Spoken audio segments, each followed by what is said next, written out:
Ah, nós estamos já nos finalmente do nosso estudo da vinda de Jesus. Hoje é a lição número 13, e nós estamos estudando mais a fundo sobre a marca da besta e o selo de Deus. O objetivo dessa lição foi tentar compreender mais a fundo qual é a mensagem do livro de Apocalipse, que, como a gente tem visto, né, o livro de Apocalipse ele confirma tudo aquilo que disseram os profetas anteriores, né, do Antigo Testamento, e também aquilo que disse Jesus e os apóstolos. Então, ele é o último livro escrito, né, possivelmente, né, pode-se pensar que as epístolas de João são da mesma época ou poderiam ser posteriores ao livro de Apocalipse, assim, porque João foi o apóstolo que viveu mais tempo, cerca de 100 anos de idade, e ele teve essa revelação, então, no final. E, então, nessa perspectiva, ele vem confirmando, né, as visões que Deus deu para ele, tudo que ele viu, tudo que ele ouviu, e ele vai escrevendo o Antigo Testamento todo. Assim, é o livro do Novo Testamento que mais se refere ao Antigo Testamento. Então, muitas figuras do Antigo Testamento, daquilo que acontece, dos profetas, vai encontrar o seu cumprimento, né, em Apocalipse, nas visões escatológicas de João, né? Então, a busca nesse estudo é buscar qual é a essência da mensagem, o que é que, então, o Apocalipse transmite como mensagem fundamental e essencial para nós cristãos, né, que somos ouvintes desse livro, né, tanto aqueles que receberam a revelação nos dias de João, como também a igreja em toda a sua história e até hoje, como é que nós entendemos esse livro, qual que é a mensagem. Então, por isso, essa lição, o selo de Deus, né, e a marca da besta. Tá? E aí a primeira pergunta que a gente tem lá, né, que vocês já devem ter respondido, qual é o nome escrito numa aliança de casamento? O que você acha de pessoas que escrevem o nome do cônjuge numa tatuagem na pele? Essa pergunta é meio provocadora, né? Mas ela é interessante para ver a opinião dos irmãos aí e das irmãs. Alguém respondeu essa pergunta? Alguém gostaria de responder? É a fidelidade, né? A fidelidade. Mas qual que é o nome que vai escrito dentro da aliança? O nome da pessoa, né? De qual pessoa? A pessoa que você está se casando, né? Exatamente. Então, e vocês sabem que tem pessoas que escrevem o nome da outra pessoa na pele, né? Braço, pescoço, né? O que vocês acham disso? Hoje acho que é meio complicado, né? Escrever na pele. Por que é complicado, né? Porque os casamentos hoje não duram muito, então aí depois fica difícil. Apagar depois da tatuagem é complicado, né? É. Quem mais gostaria de comentar essa pergunta? Não sei se vocês estão vendo o que ela tem a ver com o nosso estudo, né? Que alguém perguntou, o cara começa falando de Apocalipse, de repente está falando de tatuagem, não estou entendendo mais nada, né? É porque é a marca da besta, quer dizer, tem alguma coisa com a marca da besta, não é? É uma relação, né? E tem marca que não sai mais, né? Por exemplo, no Apocalipse, quem tem a marca da besta quem recebe a marca da besta, não tem nenhuma menção, nenhuma insinuação no livro, eu não vi, que seja possível de retirar a marca, de se arrepender dessa marca, né? A tatuagem, ainda o pessoal tenta ter uma técnica para desfazer, né, da tatuagem que o pessoal põe na pele. Agora, nenhuma relação uma coisa com a outra, tá? Então, vamos dizer que quem é tatuado está com a marca da besta, porque não, acho que não é por aí. Mas a pessoa, quando você tem uma aliança com alguém, nós vamos partir aqui no nosso estudo para falar sobre o casamento, sobre um casamento que vai acontecer, né? Então, essa que é a ideia. Então, a relação entre duas pessoas, como a Eva falou, uma das coisas que se espera é fidelidade. Outra coisa que ela colocou é que hoje em dia as pessoas não têm mais tanta fidelidade, né? Ou não tem, aliás, os casamentos não duram muito, né?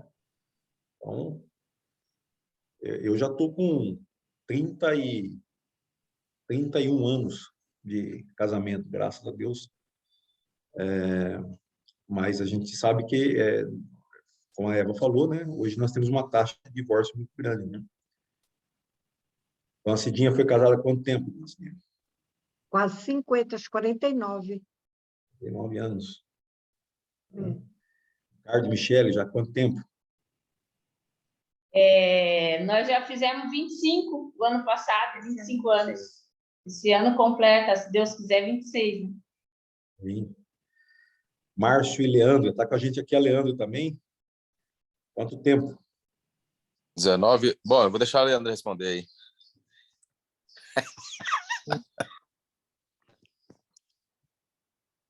19 anos. Acho que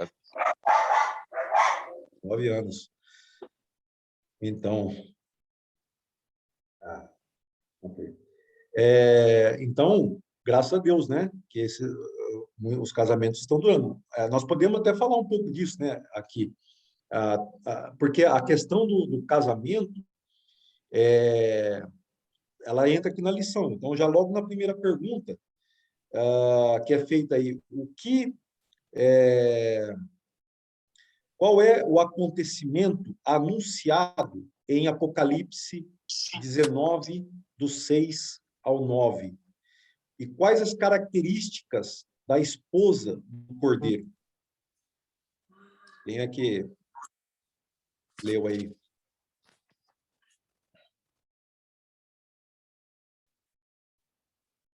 Eu coloquei, porque é chegada a bodas do Cordeiro. Uhum. O que é característica- bodas? É o casamento, não é? Exatamente. É porque a versão fala bodas, né? Mas é interessante a gente definir bem claro no português, né? O que é bodas. Aqui, por exemplo, se você pegar essa tradução, não sei se está visível para vocês aí, essa versão aqui é a nova versão transformadora. Então, ela diz aqui, ó, chegou a hora do casamento do Cordeiro, né? Então, é um motivo de louvor, né? Porque chegou a hora do casamento do Cordeiro. Quem é o Cordeiro? Jesus. Exatamente. Fica bem claro no livro, né? Então, e quem é a noiva do Cordeiro? Quem é a esposa do Cordeiro? Igreja. Uhum. E quais são as características escritas aí até o verso 9 que vocês encontraram da noiva? Da esposa, né? Melhor dizendo. Vestido de linho finíssimo. Ela vai vir a esposa do Cordeiro vai vir vestida de linho finíssimo, Uhum. adornada, com Isso. vestes brancas. Uhum. O que mais? Não falou tudo. Os outros podem participar também, que estão aqui lendo o texto.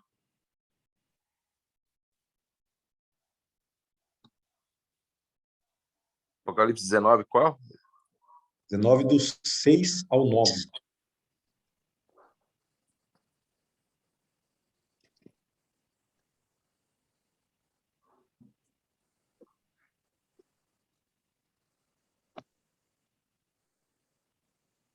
Então, ela vai vir com linho finíssimo, resplandecente e puro, né? Uhum. Isso, linho fino, resplandecente, e pode ser traduzido também por branco, né? E Aham, puro. puro. Uhum. Ok? Mas uma coisa só que falta aqui, que é até o verso 9, né? Mas aqui aliás, ainda no verso 8, tem uma outra palavrinha, Justos. atos justos, do povo santo. Então, aqui, povo santo é correspondente à noiva, né? Então, quando a gente chega em Apocalipse 19, nós temos o anúncio do casamento do Cordeiro. Esse é o ponto alto da festa, né? Ou da festa não, das profecias. Esse é o ponto alto, esse é o cume, é o clímax das profecias que Deus anunciou, né? Então, ele está anunciando a volta de Jesus, né? E ele está anunciando o casamento do Cordeiro de Deus com a sua esposa. E então todo o texto ele é muito interessante, né? E aí até você continua lendo até o versículo 10, por exemplo, nós vamos entrar um pouco daqui a pouco, mas aqui ele vai então, quando João ele vê isso, né? Ele cai aos pés do anjo para adorá-lo, mas o anjo fala: não faça isso, né? Eu sou um conservo também como você, tá? Adore somente a Deus, pois o testemunho a respeito de Jesus é a essência da mensagem revelada aos profetas. Então aqui nós estamos chegando, né, num momento especial que está sendo anunciado no livro de Apocalipse. Lembrando vocês sempre que o Apocalipse, isso a gente fala várias vezes para a gente poder entender, porque ele não segue uma cronologia linear, né? Ele é como uma espiral, né? Que anuncia alguns fatos lá para frente, depois ele volta e ele vai de certa forma, ele vai seguindo uma ideia temática e ele vai se afunilando até o momento crucial. Então, quando você começa o capítulo 19, ele está anunciando o casamento do Cordeiro. E esse é o assunto que nós vamos tratar nessa lição e na última lição. Essa semana que entra agora é a última. É a 14, vai ser a Nova Jerusalém, né? Esse que é o tema da nova lição e da última. E aí encerra esse quadro todo do Apocalipse, né? Então, quais são as características da esposa do Cordeiro? Nós vemos aqui pureza, nós vemos aqui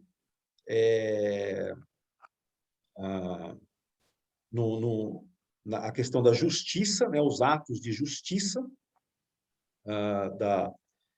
da igreja, né? Do povo santo, é um povo que pratica a justiça, é um povo e branco, por quê? Porque foram, né, obviamente, lavados, né, a branquidão da ideia de roupas. E também é importante ver isso aqui.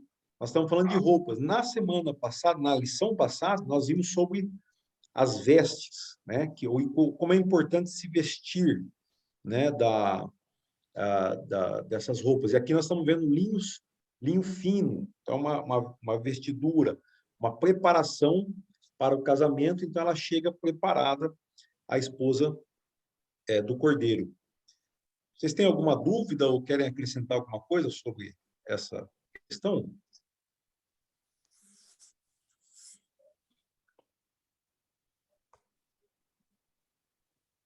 Bom, então se vocês não perguntam, eu pergunto, né? Qual o contraste entre Apocalipse 19:10, nós acabamos de ler, né? Com 1 João 2, 22 e 23. E aqui eu lembro que nós acabamos de falar que os escritos de João, né, tem muito a ver com Apocalipse, porque é o mesmo autor, né? Então, lembrando que João escreveu Apocalipse, mas ele escreve também a primeira carta de João. Vocês conseguiram ver aí um contraste entre esses dois textos? É 1 João o quê, ô Celso? 1 João, capítulo 2, versos Aham. 22 a 23. 22 e 23, né?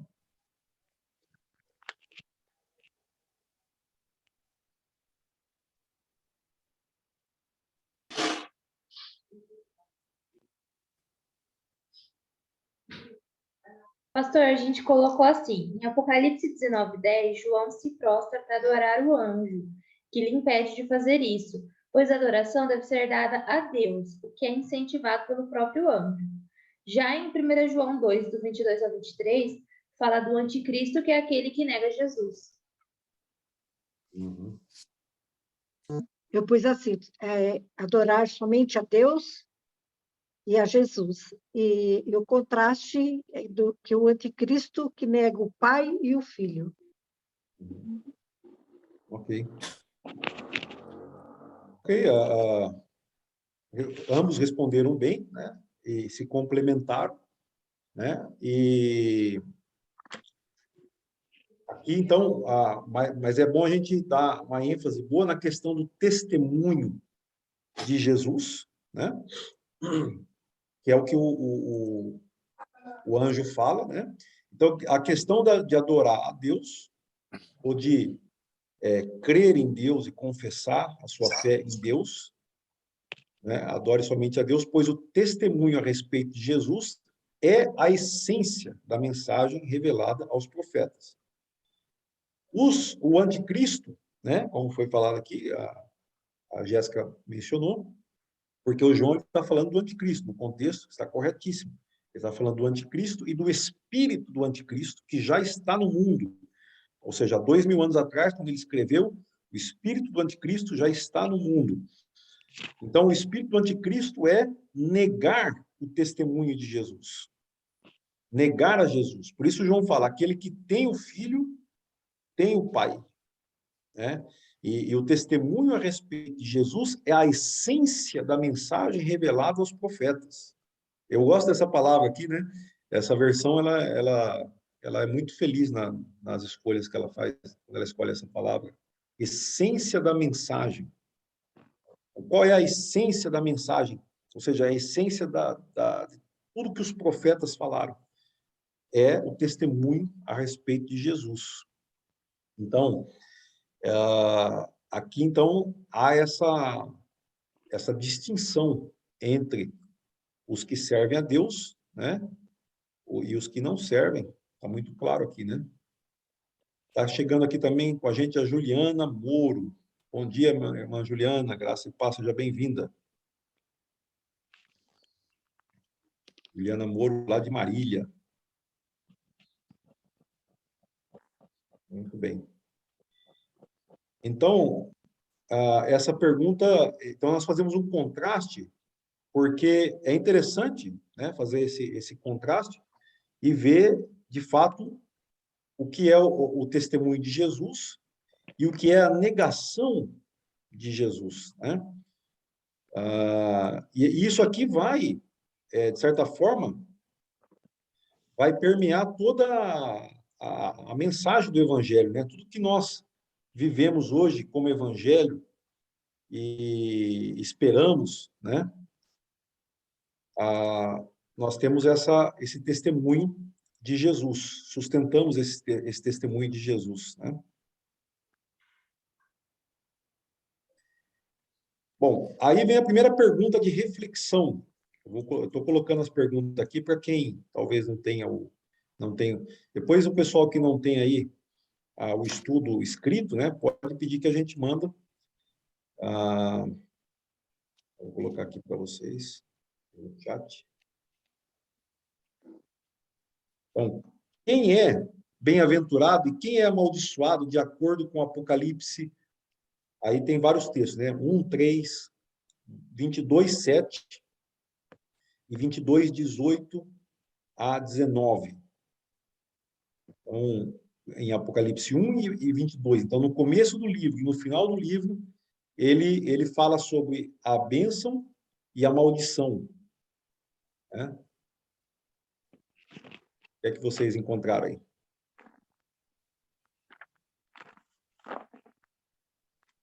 A gente colocou assim, que é bem-aventurado aqueles que leem, ouvem e obedecem a palavra de Deus, bem como aqueles que guardam a palavra de Deus, mas que será amaldiçoado aquele que tirar ou acrescentar palavras do livro da profecia, que é a Bíblia.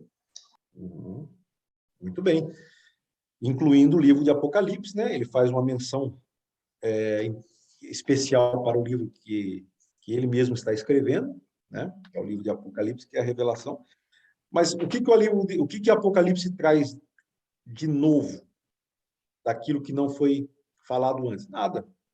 Ou seja, ele vem simplesmente esclarecer, talvez, muitas das dúvidas.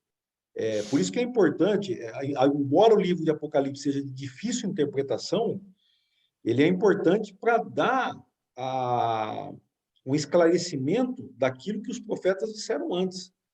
E a gente tem que perguntar sempre os pontos escatológicos, né? Dependendo da linha escatológica que cada um segue, né? Onde é que isso se encontra em Apocalipse?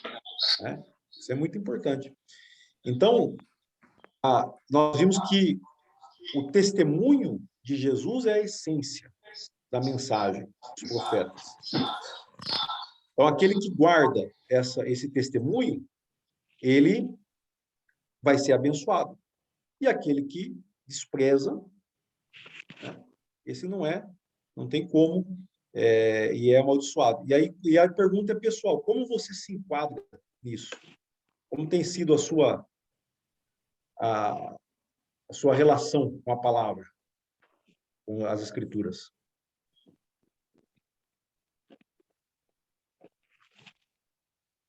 A Juliana respondeu que está sem áudio, então vai só ouvir, né, Juliana? Deus abençoe. Se quiser comentar alguma coisa no chat, a gente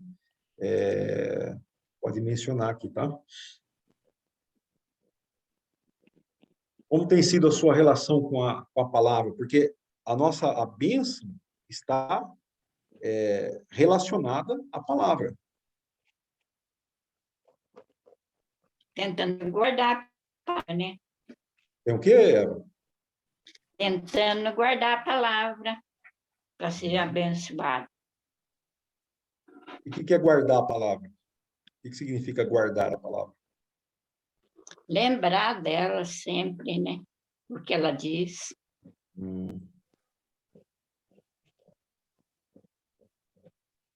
É isso, pessoal? Todo mundo concorda? Quer dizer, aqui eu estou perguntando pessoalmente, né? Então a Eva ela tá falando dela, né? Ela lembra de guardar, ela lembra da palavra. E os outros? Tem que viver e praticar. Viver e praticar.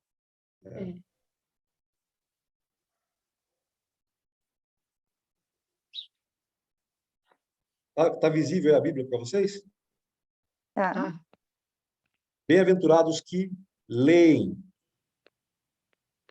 né? Os que ouvem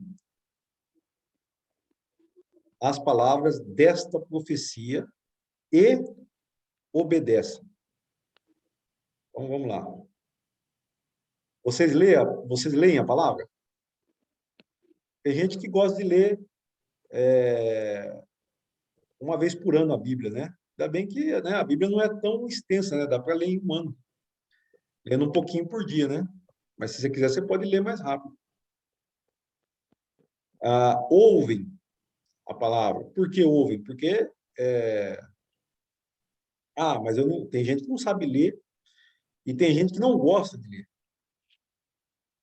Não é verdade? Outro dia, um irmão falou para mim, rasgado. Falou, pastor, eu não gosto de ler. Tá bom, não gosto de ler. A gente recrimina as pessoas que não gostam de ler, né? Mas é um fato. Os estudos dizem que 2/3 das pessoas não gostam de ler e outros não sabem ler. Ouvem as palavras. E quando a Eva fala guardar e a Cidinha fala viver e praticar, essa tradução aqui, essa tradução é King James atualizada. Ela usa obedecer. Eu gosto também disso, porque quando a gente fala guardar, o que é guardar a palavra? Muitas vezes as pessoas não entendem exatamente, né, o que significa guardar. Pensa que é guardar dentro da gaveta e esquecer lá dentro, né? Guarda a Bíblia, aí você guarda a palavra, irmão? Eu guardo, está bem guardadinha lá em casa, eu não sei nem onde está. Eu guardei tão bem que eu não lembro mais onde eu pus minha Bíblia. Tem uma música daqueles corinhos da Romilda Canta e Conta, né?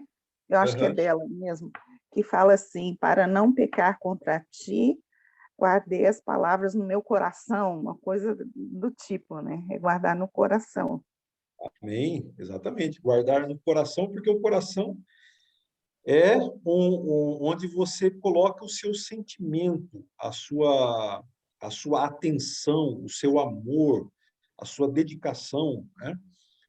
O coração é essa a sede, né, do nosso ser, está dedicado. Então, realmente, a canção é muito boa nesse sentido, né? Agora, por outro lado, aí em Apocalipse 22, 18 a 19, nós temos, tem o 7 também, né?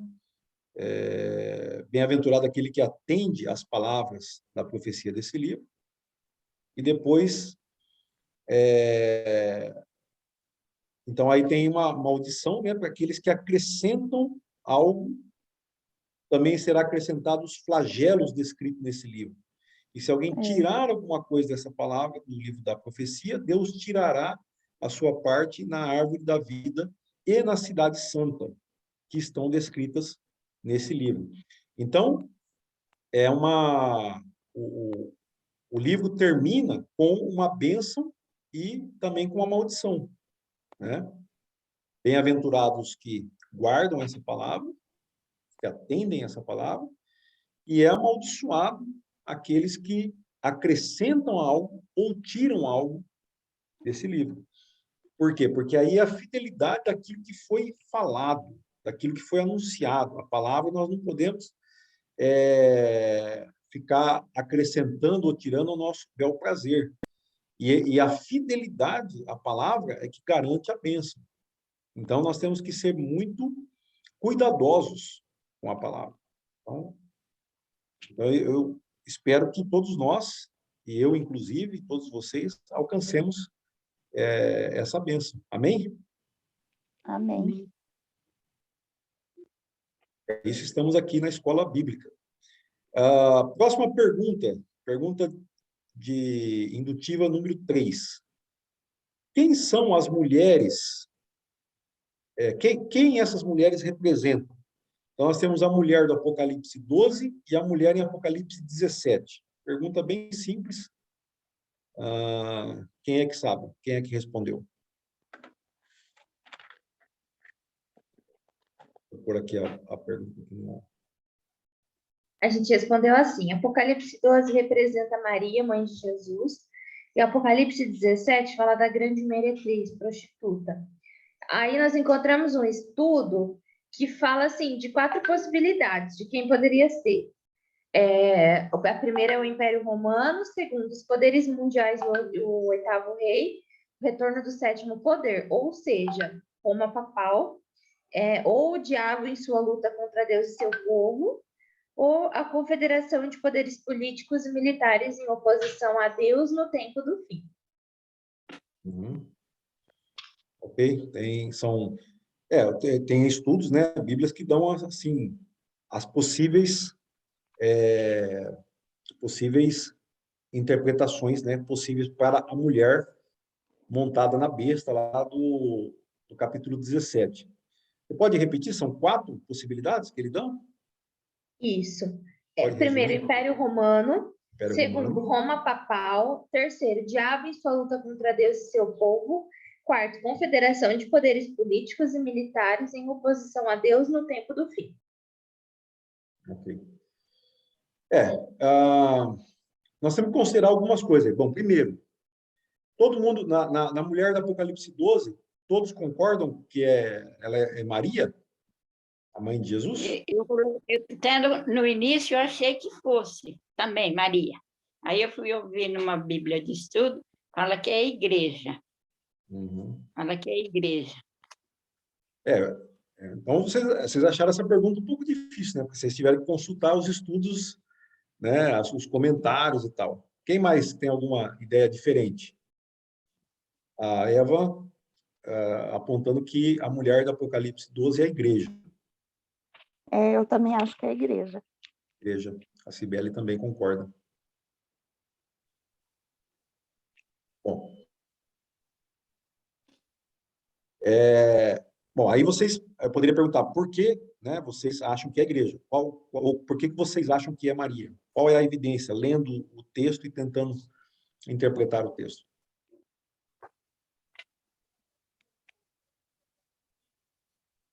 Não tem problema que a gente discorde aqui, tá, irmãos? Nós estamos procurando interpretar, o texto não é de fácil interpretação.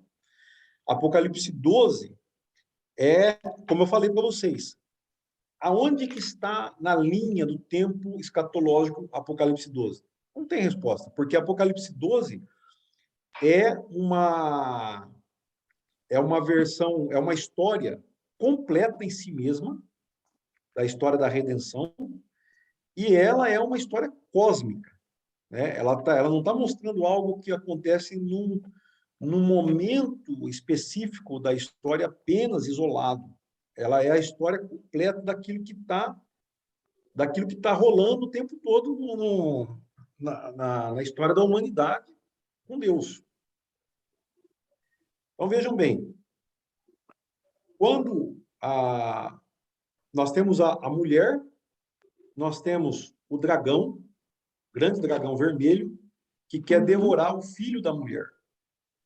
O filho varão nasce, o filho varão que vai reger as nações. Então, quem é o filho varão?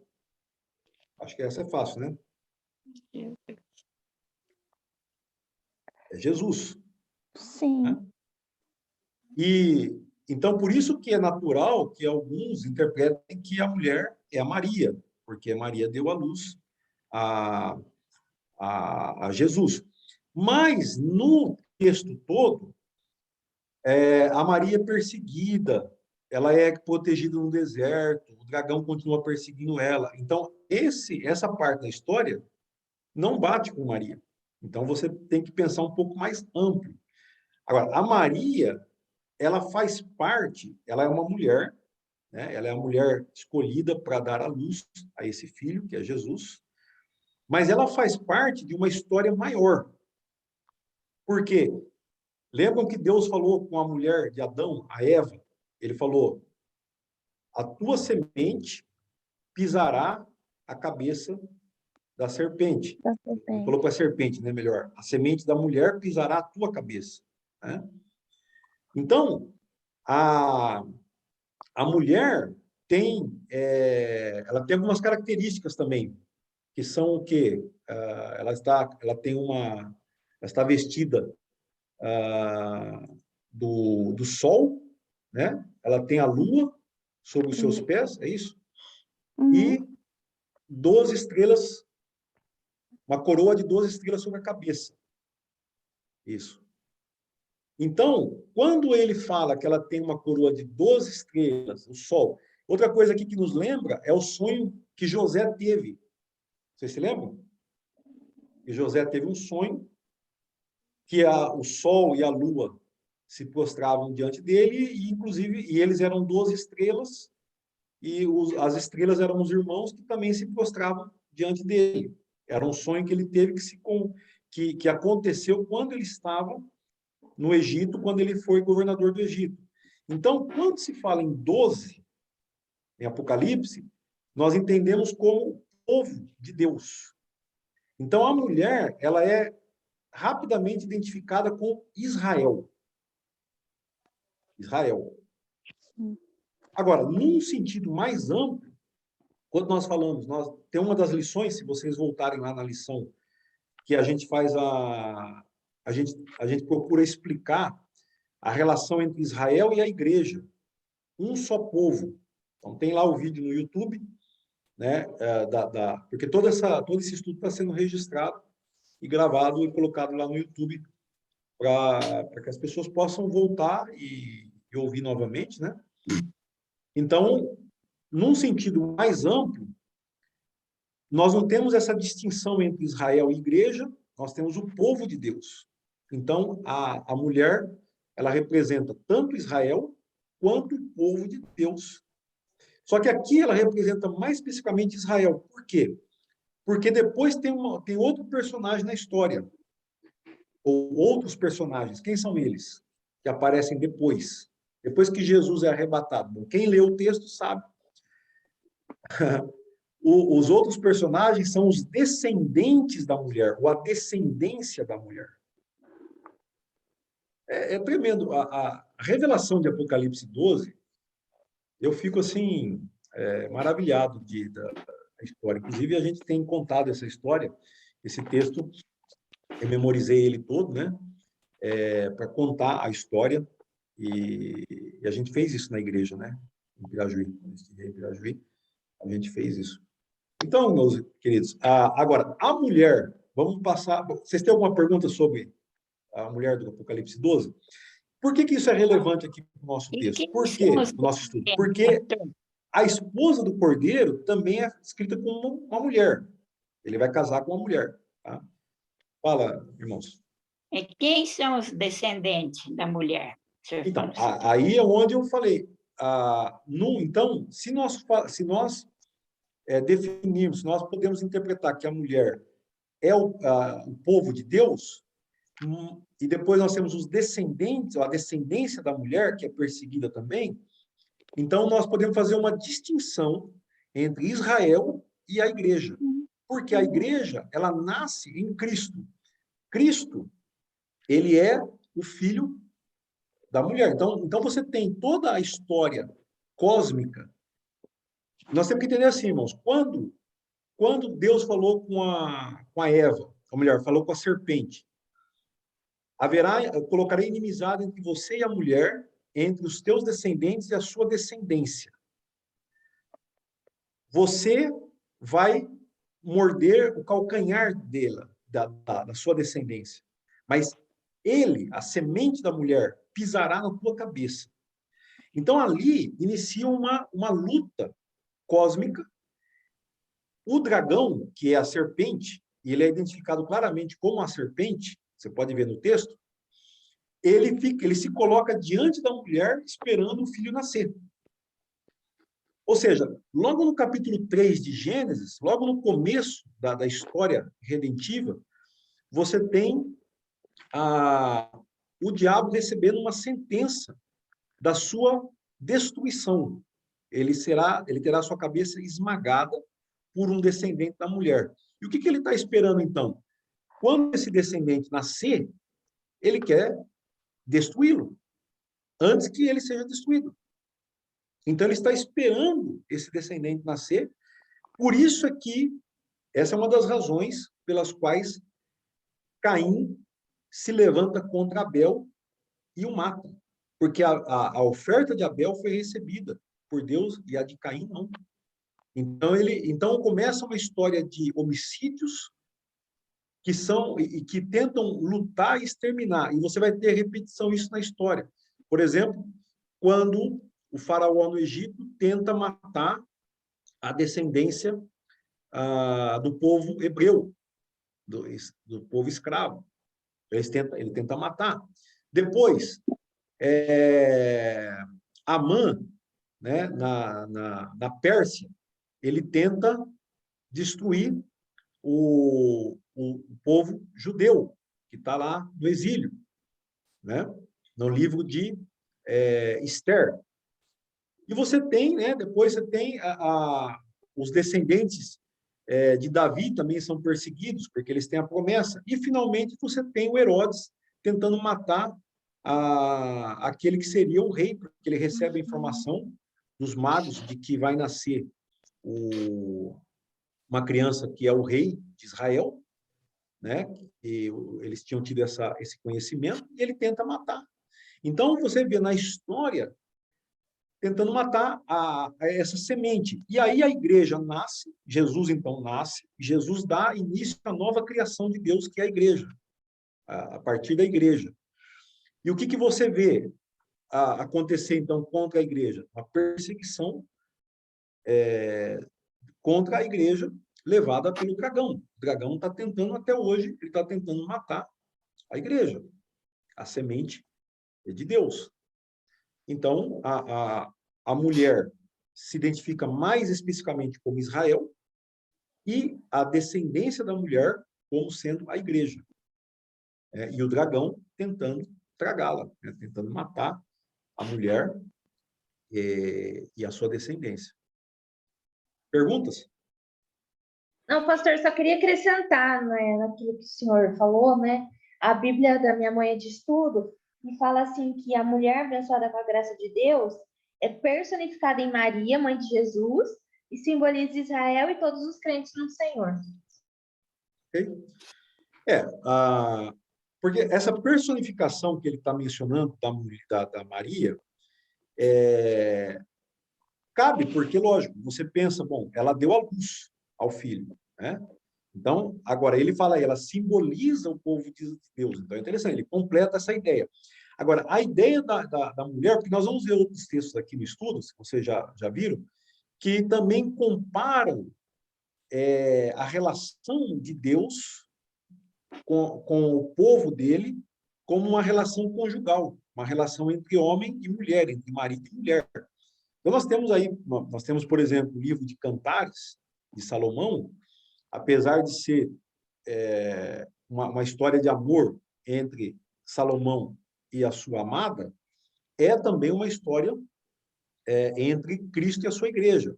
O Paulo, quando ele fala em Efésios, capítulo 5, ele fala assim sobre o casamento, o papel do marido, o papel da esposa, ele fala, mas eu me refiro a um mistério que é Cristo e a sua igreja. Então, esse é o final da história, né? Então, Maria, ela foi a pessoa, né, que deu a luz ao filho, Jesus, e ela tem sentido, então, nessa ampla história que é do povo de Deus. Ela é o instrumento final, vamos assim dizer, que desde Eva, todas as mulheres, né, todos os homens que foram, né, você tem a linhagem, inclusive você vai ter Jacó, quando ele dá a bênção aos seus filhos, ele indica quem é o filho que vai ser a linhagem de Jesus, que é Judá, né? Ele vai indicar, porque Judá é o quarto filho de Jacó. Ele diz, a bênção seria do primogênito, que é o Rúben, mas ele perde a bênção, Simeão perde a bênção, Levi perde a bênção e a promessa recai sobre Judá. Né? Judá é de quem vai vir a semente. Então, você vai vendo por todo o Antigo Testamento, e por isso é que Mateus e Lucas, eles dão a genealogia de Jesus, mostrando como que Deus preservou, como que Deus preparou tudo até a pessoa de Jesus. Então, bom, no final das contas, nós temos, então, Cristo nascendo, como Deus havia prometido, e a mulher de Cristo, a esposa do Cordeiro, é o seu povo, tanto no Antigo Testamento, como no Novo Testamento. Então, por isso nós pensamos, Israel E aí Paulo também fala em Efésios, quando ele tá novamente revelando esse mistério, ele fala assim que dos dois povos ele fez um. Então, é um povo só, agora servindo a Deus. Eu tenho um comentário aqui, Celso, Sim, que fala assim, Cristo e seu povo na vitória final, pois a mulher é mãe não só do Messias, mas também da comunidade messiânica, ou seja, a igreja. exatamente, Acrescentar. porque... Terminou? Não, é só acrescentando. Sim, porque tem, na história tem esses personagens que são a descendência da mulher que vai ser perseguida. João está escrevendo para eles, inclusive ele fala, quem são os descendentes da mulher? A Eva perguntou, está escrito lá no último versículo do capítulo 12, são aqueles que guardam os mandamentos de Deus e têm o testemunho de Jesus. E aí volta na pergunta anterior que nós fizemos. Qual é a característica do povo, da noiva? Ela vive a justiça e ela tem um testemunho de Jesus. Bom, indo para a mulher do capítulo 17, nós não podemos confundir ela, na minha opinião, com a besta, que é o anticristo, nem com o falso profeta, nem com o Império Romano, né, também, mas ela é a cidade, porque se você for no finalzinho do capítulo 17, no verso 18, o último versículo, ele fala assim, a mulher que viste é a grande cidade que reina sobre os reis da terra. Ou seja, aqui nós sabemos quem é essa grande cidade, no contexto que João está escrevendo. É Roma. Então, Roma é a cidade, a sede do império que está dominando, naquele momento, né, quase todos os povos da terra, né, naquela região toda lá. Inclusive norte da África, né, boa parte da Europa. É claro que não são todos os povos, né, mas ela exerce um domínio muito grande e a sua influência chega, né, ao seu comércio. Ela é a grande potência mundial do momento. Pastor, e essa região seria Babilônia? Então, aí o que acontece? Quando o Apocalipse fala de Babilônia, e ele cita claramente a Babilônia, ele está usando também historicamente aquele que foi o primeiro império da estátua que Nabucodonosor viu, a cabeça. Então, você tem uma estátua, ele descreve esses impérios mundiais como sendo um só. Na verdade, começa com Babilônia, depois vem os medos e os persas, né? Que estão ali naquela região também, depois vem os gregos, e assumem, então um vai tomando o poder do outro, e finalmente vem Roma. Então, como nós estamos hoje vivendo há 2000 anos desses acontecimentos, então, para nós, como é que nós vamos aplicar isso hoje? Quem é a mulher de 17 hoje? Hoje seria aquela cidade, ou aquele povo, né? Aquele sistema que está governando o mundo hoje, que está influenciando, melhor dizendo, o mundo hoje. Porque, no final das contas, a história que nós estamos lendo, que Deus está nos mostrando, nos revelando, é o conflito do reino de Deus com o reino dos homens. Quer dizer, os homens estão governando na terra, então há um governo, há uma influência econômica, uma influência política, há uma influência religiosa, porque essa mulher do Apocalipse 17, ela age em todas as áreas. Ela se prostitui, e aí essa outra linguagem também que é usada. Ela é uma prostituta que se vende, que promove a idolatria, que promove as injustiças. Então, ela é o governo dos homens que está colocado aí. É o sistema, e no caso é identificado como uma cidade de Roma. Então, no sentido Roma, porque outra coisa, para responder sua pergunta, Jéssica, é que a Roma, ela é chamada pelos cristãos da época de Babilônia.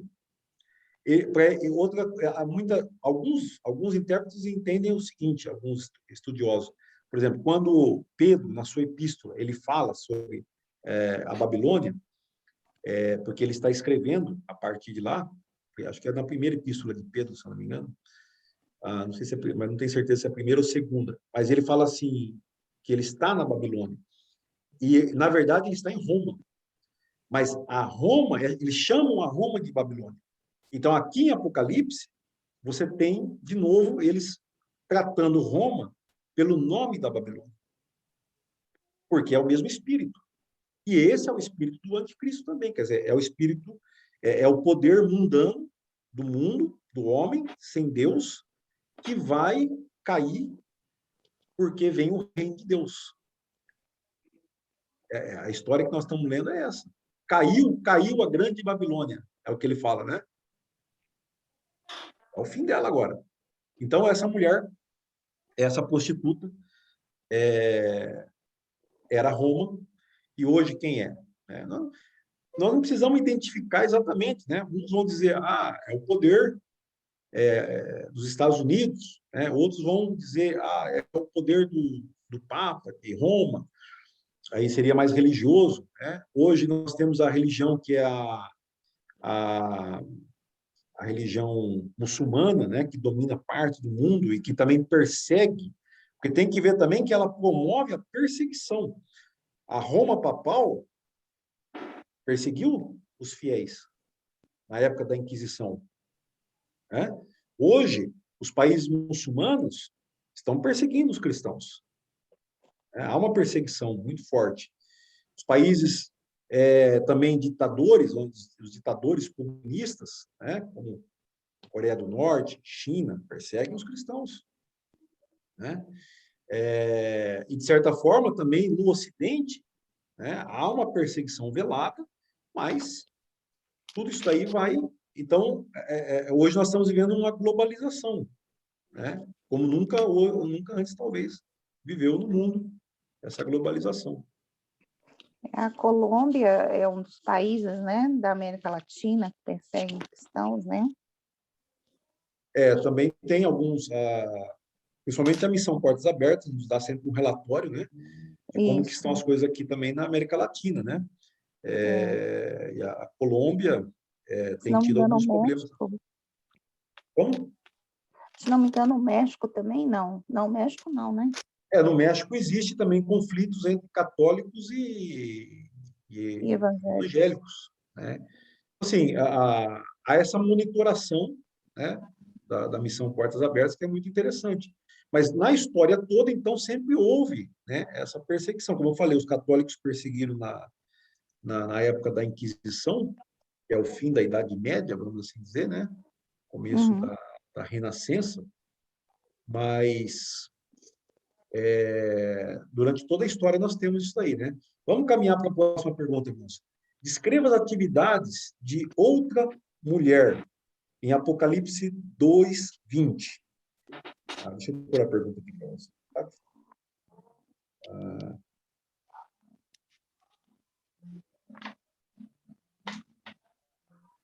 E depois nós vamos aqui, ele diz assim, escreva em Apocalipse 2:20 e o que acontece na história com Israel, na história de Jezabel.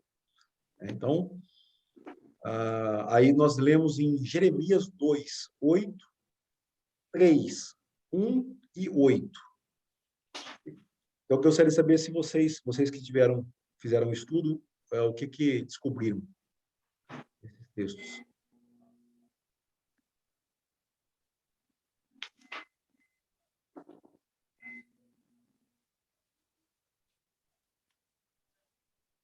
Eu escrevi a mulher que se declara profetiza e que induzia os servos a praticarem prostituição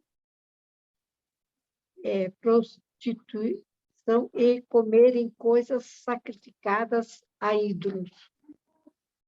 Uhum. Exatamente. Então, e como que é o nome dela em Apocalipse? Jezabel. Exatamente. Então, novamente aqui nós vemos uma menção, né, ao texto o texto do Antigo Testamento, no caso, Jezabel. Então, aí, vocês podem ler a história de Jezabel, né, e ver lá, ela era mulher do rei Acabe, em Israel, e agora ela está também na igreja. É lógico que não tem uma mulher que chama Jezabel lá, a gente entende que ele está dizendo que é um espírito da Jezabel que está operando na igreja em Tiatira. E ela então ela se diz profeta, né? Ela se apresenta na igreja com uma mensagem, né, para a igreja. Ela está enganando a igreja, ela está tentando enganar a igreja de Tiatira. E com esse engano que ela está promovendo, ela está levando eles a praticar a imoralidade sexual e comerem alimentos sacrificados aos ídolos. Então, quem conhece a história da Jezabel, ela promovia o culto a Baal. Né? Então, vai lá em livro, acho que é de 1 Reis, né? E você vai ver, vai conhecer a história da Jezabel. Agora, o que é que vai ser falado pelo profeta Jeremias? Que aí nós vamos entrar um pouquinho mais a fundo, né? Em Jeremias 2:8. O que vocês acharam lá?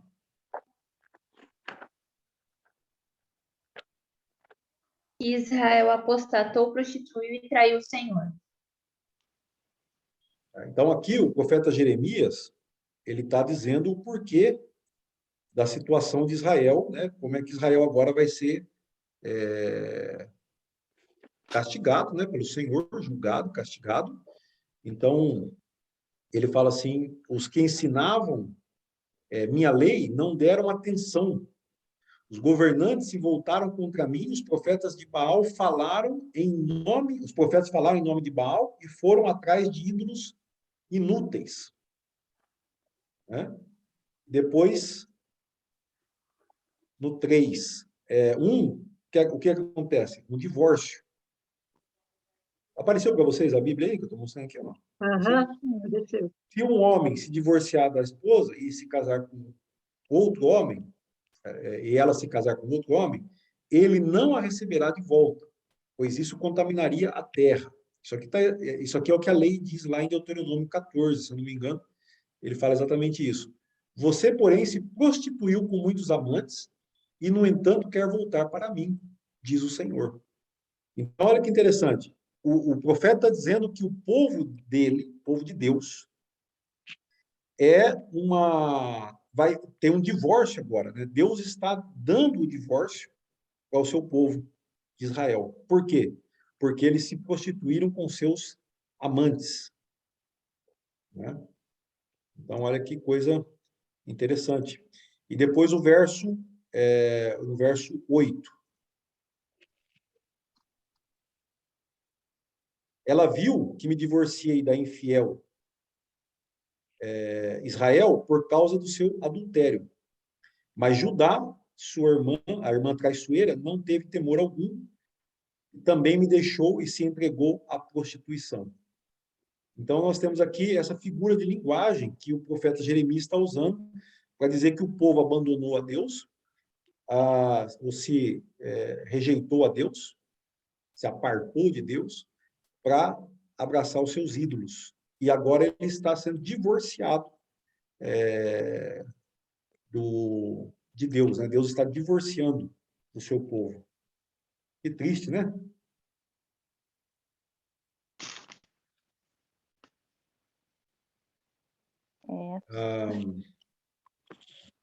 Então, vocês veem que Jeremias ele faz também referência a Baal, assim como o Apocalipse faz referência a Jezabel. Então, a gente aprende da história, né? A gente aprende da história. Agora, vamos para a pergunta de reflexão, a segunda pergunta de reflexão. Vou pôr para vocês aqui.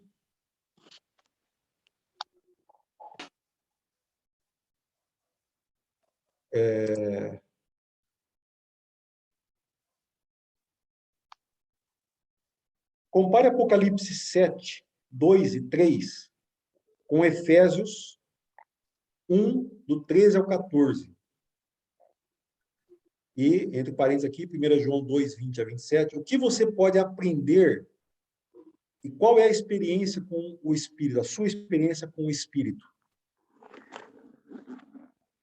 Alguém conseguiu?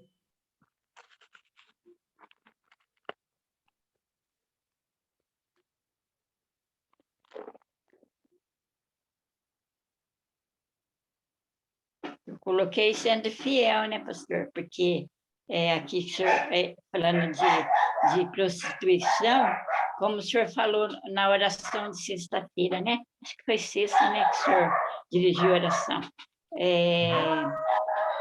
Não é só os ídolos, não é só a idolatria. É tudo aquilo que nós colocamos acima de Deus, é uma idolatria, né?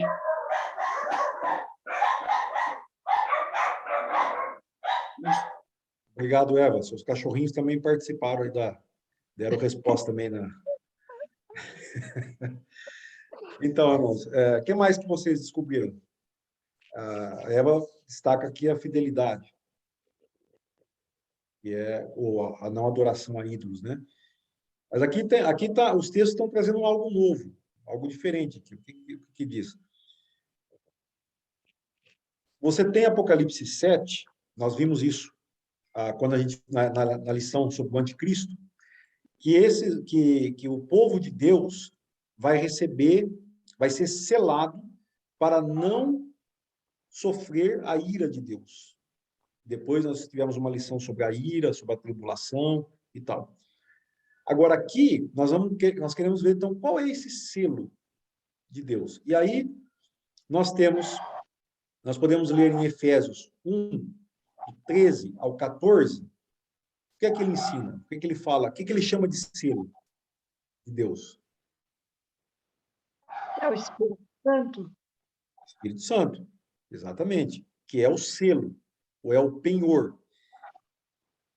Quem é que recebe o Espírito Santo? Segundo Efésios 1, 13 e 14. A hora que você recebe a Jesus como Senhor e Salvador, aí você é selado pelo Espírito Santo. Mas o que significa, nas palavras de Paulo, receber Jesus como Senhor e Salvador? Se render a Ele. Quem é que mas eu quero saber, eu quero nas palavras do que estão em Efésios, para a gente poder se ater bem ao texto bíblico. Quando vocês ouviram e creram. Exatamente. Então, essa é a linguagem bíblica, né? A gente traduz isso para receber Jesus, ou aceitar Jesus como Senhor e Salvador. Mas a linguagem que Paulo está usando aqui, literalmente, direto, vocês ouviram a mensagem e creram. E foram selados com o Espírito Santo da promessa, que é o penhor para quando Jesus voltar. Tá? Então, quem é que... e qual que é, então, a nossa relação com o Espírito Santo? Qual é a sua relação com o Espírito?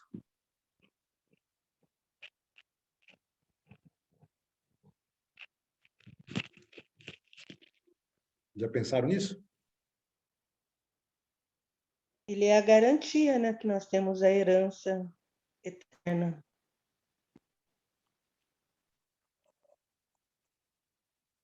Eu sei que essas perguntas elas vão um pouco mais fundo, né?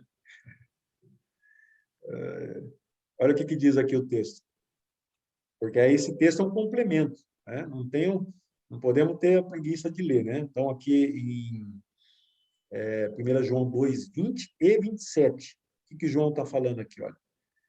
vós tendes a unção que procede da parte do santo, e todos tendes pleno conhecimento. É muito muito profundo, é tão importante, né, nós entendemos o que João está dizendo aqui, né? A unção, que é essa ação do Espírito Santo na nossa vida, que ele vem da parte do santo, né? Ele vem de Deus, e ele nos dá pleno conhecimento a todos nós. E aqui ele traz a ideia também de corpo, né? Do corpo de Cristo. Vocês estão vendo aqui o texto bíblico, né, que eu estou mostrando? Sim. Uhum. Porque às vezes eu posso me confundir com a janela, entendeu? Aí no verso 27, a unção que dele recebestes permanece em vós, e não tendes necessidade de que alguém vos ensine sobre isso. No entanto, a unção que dele procede é verdadeira, não construída sobre a mentira, e vos ensina sobre tudo o que precisa saber. Permanecei, pois, nele, assim como ele vos ensinou. Então, quando nós estamos falando do selo de Deus, né? Esse aplicativo aqui, ele tem um defeitinho aqui, onde ele fala aqui, os verdadeiros filhos de Deus, isso aqui não está no texto. Esse aqui é o título do texto seguinte, que ele coloca no próximo parágrafo aqui. O texto termina aqui. Essa é a versão King James atualizada. Então, olha que interessante isso, irmãos.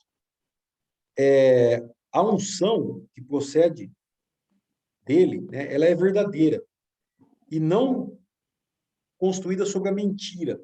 Então, aquilo que o anticristo ele está propondo para nós é a mentira, é o engano. Mas o Espírito de Deus, o Espírito Santo, que nos foi dado, outorgado, no momento da nossa fé em Cristo, do nosso novo nascimento, a regeneração, ele é o selo de Deus nas nossas vidas. E é esse selo que garante que nós somos salvos, que nós estamos com o Senhor, que nós somos parte do seu povo. É o selo de Deus, que é o Espírito Santo de Deus. Faz sentido para vocês, irmãos? Então, a marca da besta é o engano, né? Vai vir pelo engano que vai ser colocado, que vai ser proposto para os homens, né? Que já está sendo proposto. Porque se o espírito do anticristo já está aqui, a marca da besta não é somente algo que vai acontecer no último anticristo, mas as pessoas que estão recebendo, que estão adorando a besta, elas já recebem também a sua condenação por causa do pecado que elas estão cometendo ao rejeitar a palavra de Deus, ao rejeitar o testemunho e então abandonam o caminho, né, do Senhor. Né? Porque quem já está condenado, né? Agora, vamos aqui para a pergunta número 5. Quais as razões apontadas pelo profeta Ezequiel para o repúdio? Vou pôr aqui para vocês. Alguém fez essa lista? Eu coloquei a idolatria e a prostituição, né? Porque o povo de Israel havia se prostituído com outros deuses, idolatria também, né? Se envolvido com outros deuses. Uhum. Tá. Em Ezequiel e em Jeremias. Idolatria, e você falou o que mais? Prostituição? Isso. Nós colocamos cobiça e lascívia, se envolveu com prostituição, adoração a ídolos, promiscuidade, corrupção. Na sua roupa encontrou-se sangue inocente. Então, olha só, a lista é grande, né? São muitas coisas que Deus acusa. E essas acusações, então, é que dão razão para repudiar. Repudiar é uma palavra que significa dar para o divórcio, né? O divorciar. da mulher. Então, tem essa última coisa aqui, o último item da sua lista aí, Jéssica, como que é? Cobiça e lascívia, se envolveu com prostituição, adoração a ídolos, promiscuidade, corrupção. Na sua roupa encontrou-se sangue inocente. Na sua roupa encontrou-se sangue inocente, né? Então, é uma coisa, ou seja, ele está condenando aqui todo aquele sistema de Israel, dizendo, olha, esse povo, né, chegou num ponto, e aí ele faz referência a Jezabel, ao tempo de Jezabel, sangue inocente, né, pessoas que foram mortas por causa da palavra, por causa da fidelidade a Deus, enfim, né? São todas essas razões aí para o repúdio. E aí, pegando esse texto e caminhando um pouco mais, a pergunta número 6 vai dizer o seguinte, vai perguntar o seguinte: qual é o sinal de que alguém é nascido de Deus, segundo 1 João 2:29 e 3:16? E qual é a marca daquele que é filho do diabo, segundo 1 João 3:10 e verso 17?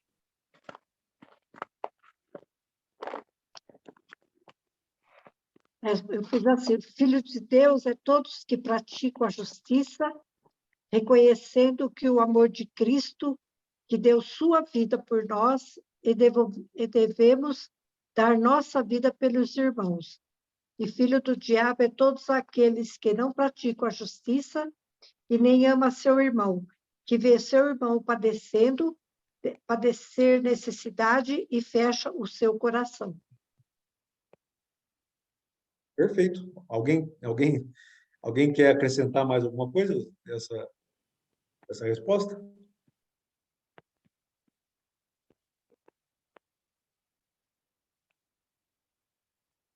Bom trabalho, Cidinha.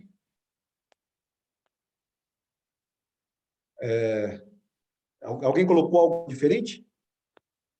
Ou alguém gostaria de procurar aprofundar o que significa esse praticar a justiça? Porque o João está sendo muito claro aqui. Esse texto de João, que foi proposto, ele é muito claro. Ele faz uma distinção clara.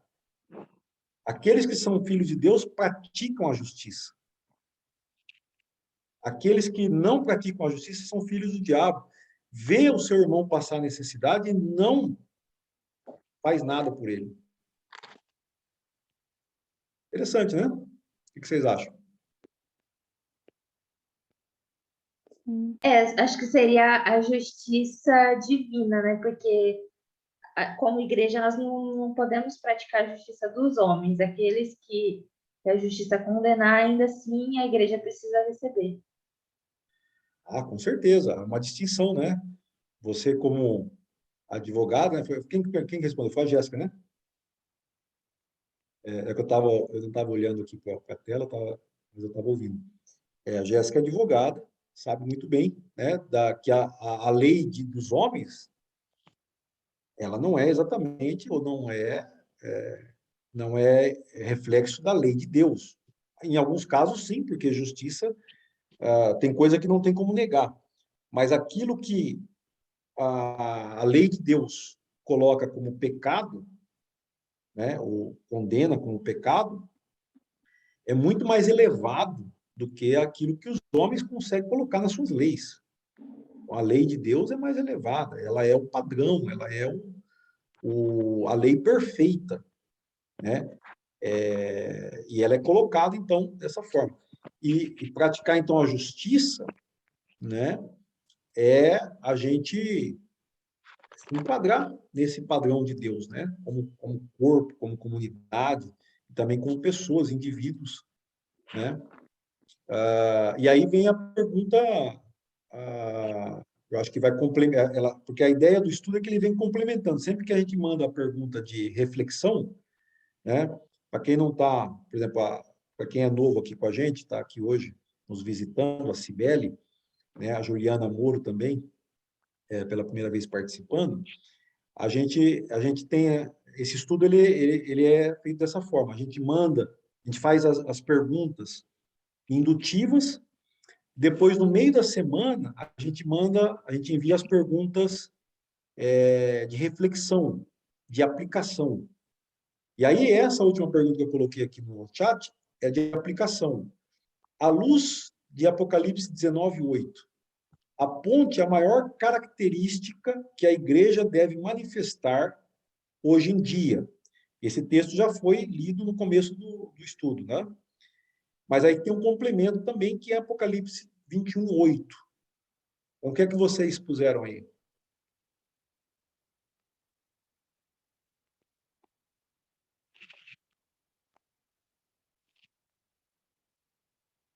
A gente colocou atos de justiça dos santos e não praticar os atos descritos em Apocalipse 21:8.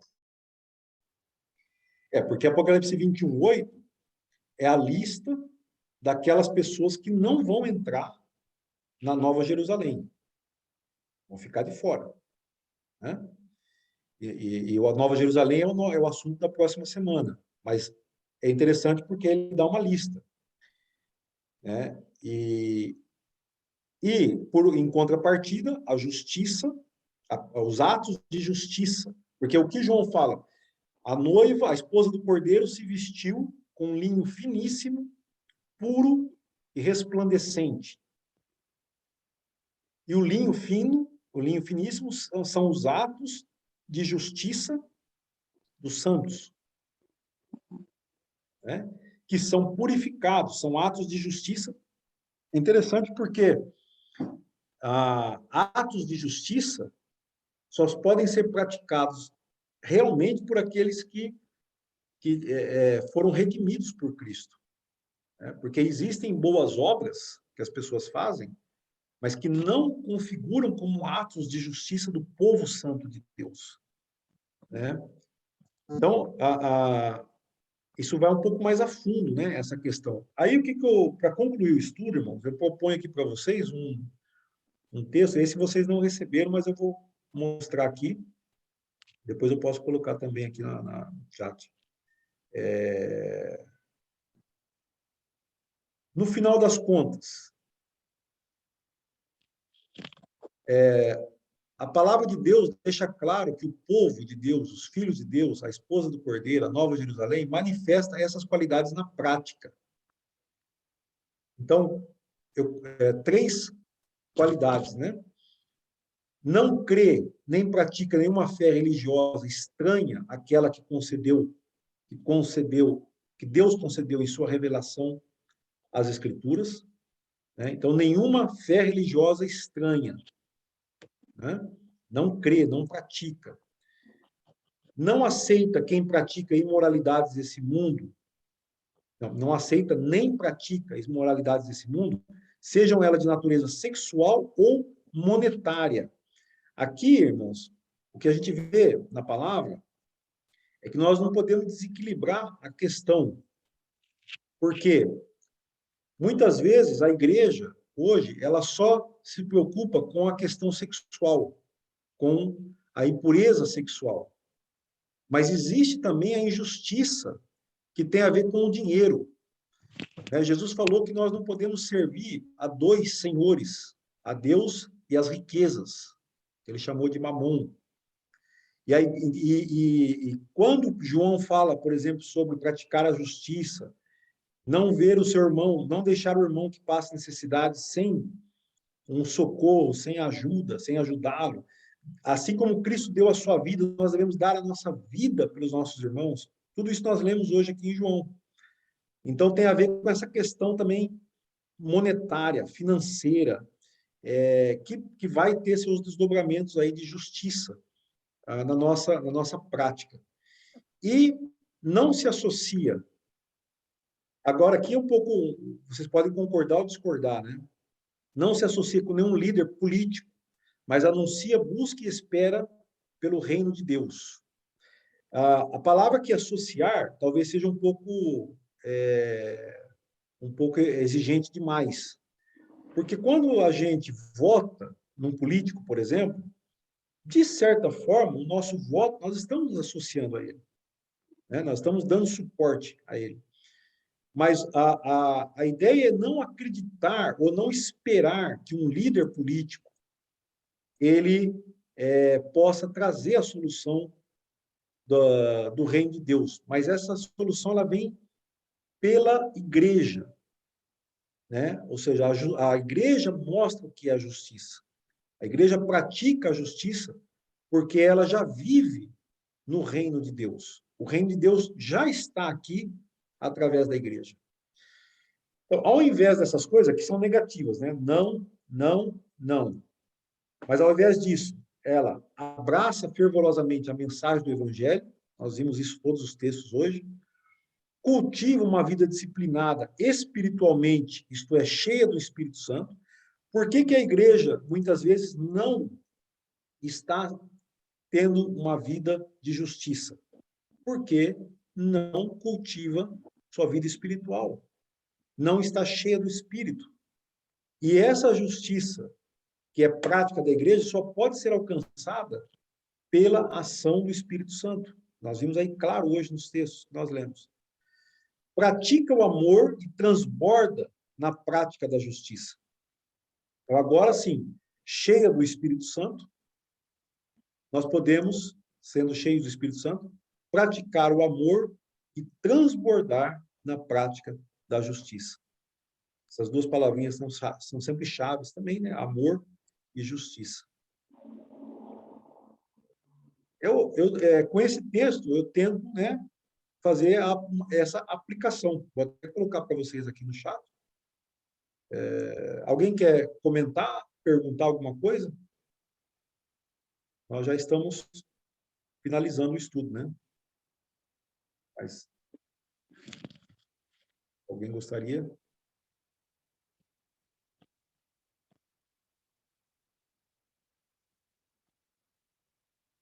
Às vezes a grande dificuldade... Pode falar. Realmente, a colocação sobre o verbo associar, ele é muito intenso, né? Sobre essa associação é um ligamento, é uma ligação muito, muito forte mesmo, né? Mas isso se restringe, não, ele se enquadra vários outros aspectos também sobre a vida cristã, sobre o dia a dia da pessoa, né? É uma grande verdade e também implica também sobre a questão política, né? Que nem eu trabalhei na prefeitura, né? E a gente acaba trabalhando no intuito não de associar com as práticas, né, errôneas, com as práticas que não condizem, né? E no caso a prefeita até era cristã e é muito complexa a situação. Ela sendo cristã e tendo que administrar uma coisa e tendo muita corrupção, né? Mas isso cabe também como papel da igreja, né? Como papel de cada cristão em si, né? Com a participação, né, individual para o reino de Deus se estabeleça aqui na Terra, de fato, né? E a partir da igreja, né, a gente alcançar a justiça de Deus, um propósito de Deus muito maior aqui na Terra, né? Então implica também saber das responsabilidades da igreja, né, como participante nesta terra, né? Amém. Obrigado pelo testemunho, Márcio. De fato, você teve essa experiência, né, de estar...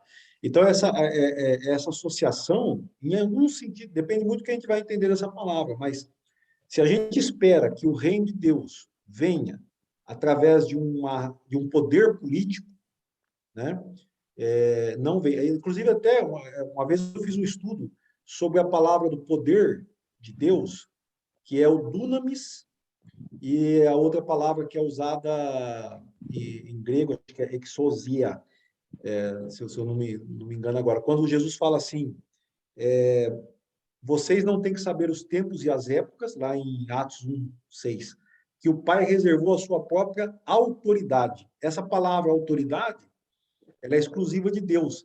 E ela tem a ver com esse poder político de domínio, Então, quando você tem um político no poder, seja político, seja de qualquer poder da democracia, que nós falamos hoje em 3 poderes, né, que é o executivo, o legislativo e judiciário, Eles estão exercendo essa exousia, que é autoridade. Eles têm uma autoridade, inclusive, de punir, né, aqueles que saem da lei, né? Eles têm a autoridade de fazer as leis, de executar as leis. Então, nós não podemos colocar a esperança do reino de Deus neles e nesse poder. Mas, Jesus diz, mas vocês receberão poder ao descer sobre vocês o Espírito Santo. E esse poder que Jesus fala é o dunamis, que é um poder que nos leva, que nos capacita a ter o caráter cristão do amor e praticar a justiça e santificar as nossas vidas na presença de Deus. Então, aí se a igreja ela tenta buscar o poder da autoridade, da exousia, para implantar o reino de Deus, ela, obviamente, ela vai se associar mais à besta do que a Cristo. Dá para perceber essa distinção? Então, é só ler lá em Atos 1, 6 a 8, né? Que é bem conhecido o texto, aquela história ali, e ver essa diferença entre a palavra que é usada para autoridade. O que mais vocês querem comentar, irmãos?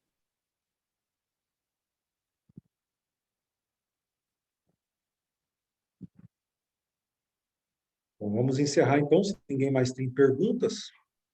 Eu estou aqui confirmando a palavra aqui em grego, se eu pronunciei corretamente. Se bem que pronunciar grego já é outra questão também, né? Minha nora sempre me corrige das pronúncias em grego que a gente faz. Exousia, mas eu não sei se a pronúncia é exatamente essa. Vou perguntar para ela. Então, vamos orar, irmãos. Agradeço a participação de todos vocês, né?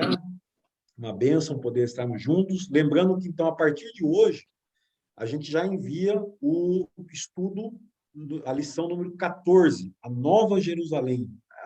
É maravilhoso. Irmãos, passem tempo lendo esses textos. Tomem um tempo em oração para ler a palavra. Cada um desses textos traz um ensino maravilhoso para a sua vida, né? Para você ter um devocional com Deus durante a semana.